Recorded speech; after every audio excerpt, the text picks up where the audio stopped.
An immigration consultant can fill your forms, but cannot represent you in the Federal Court of Canada. A lawyer can appeal for you and fight for you. As we all know, Canada is facing critical labor shortages from coast to coast. And today I'm going to talk about the Temporary Foreign Worker Program, that is a federal program designed to help Canadian employers bring foreign workers into Canada.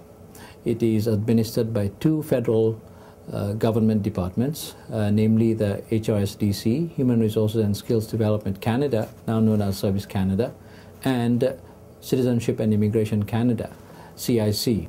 The intention of today's program is to give you an overview of the different ways to bring people into Canada to work for you, and also to talk about a few tips and tricks on how to not make mistakes and not to fall prey to unscrupulous consultants and people who are trying to recruit from overseas. The process is a two-stage process. One happens in Canada, and there's an application submitted at the HRSDC Centre serving the employer's region for a labour market opinion.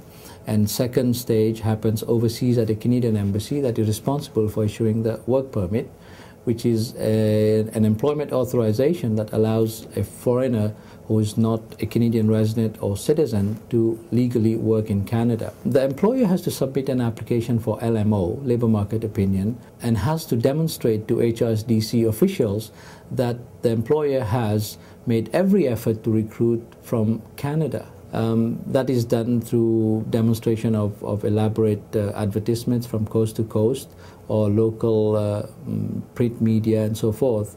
And if the work conditions are up to standard and meet all the employment requirements, then HRSDC will issue the labour market opinion. With that labour market opinion in hand, an employer can find a worker overseas and submit a work permit on behalf of that worker at the Canadian embassy. It's very simple in terms of just what paperwork is required, but it is a lengthy and cumbersome process. The Foreign Worker Program has undergone so many changes and improvements over the past 18 months. Processing times, for instance, have gone from what used to be 10 days or 2 weeks in British Columbia, have climbed up to 24 weeks, although HRSDC Service Canada is working very hard to bring it down to the 4 weeks mark. As an employer, you might be thinking or asking yourself the question, can I do it myself or do I need a lawyer? Well, although the employer can prepare an LMO and submit it themselves, or their HR people can do that, legal advice is worth the money, because then you'll be dealing with an experienced Canadian immigration lawyer who has been through the process several times, knows what HRSDC is looking for. For instance, you might think you're paying someone $14 an hour, and then in your application you say you want to pay the same wage to the foreign worker. Presently, for some occupations, Service Canada may insist that you pay above average wage to attract that foreign worker. That may create a disparity amongst your own employees doing the same job. How do you deal with that? A lawyer can help you. It's an ongoing battle between employers or their lawyers and HRSDC. What are your legal rights? What are the workers' legal rights in Canada? What is or is not allowed under Canadian or provincial legislation? This area of immigration practice is so popular these days that there are lots of agents mushrooming around everywhere, promising lots of things to employers, even paying employers in some instances to bring in workers. Then you should ask the question, who is paying for all this? For instance, a worker cannot be charged any fee for being matched with an employer. So there's no recruitment fee to be charged to the worker. Depending on what level, what type of worker you're bringing, you may be responsible for paying the worker's airfare. How long the employer is allowed to keep a worker from overseas. Essentially in Canada, all occupations are classified under what is known as the National Occupations Classification. NOC code. You'll hear that often when talking to people in this field. There's NOC OAB, which are occupations essentially that are in the skilled worker category, skilled occupations. Anything that's low skilled or unskilled occupation is C and D. If you're bringing production workers, for instance, that falls under C and D, and as an employer has to pay return airfare for that worker. The employer has to also cover the first 90 days of medical for that worker. That worker cannot be accompanied by his or her spouse or children.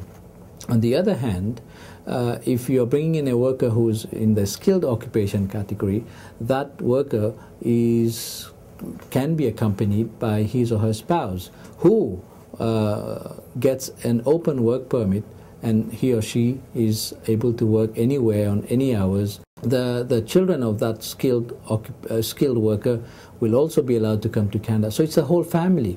The other benefit is this skilled worker can continue to stay in Canada and probably get immigration through different federal or provincial programs. So that helps the employer find a worker who can stay with him or her for long term. For the low skilled workers, you cannot have the worker forever.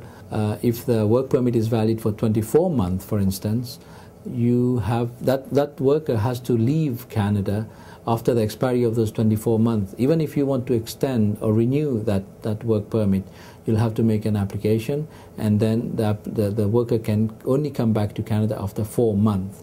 Whereas for the skilled worker, the work permit can be renewed, the worker can stay in Canada, continue working for you, there's no disruption.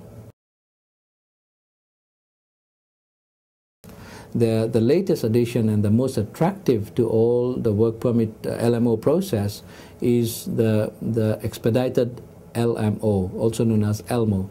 It started as a pilot project with 12 occupations designated as occupations where employers can get approval within 5 to 10 days.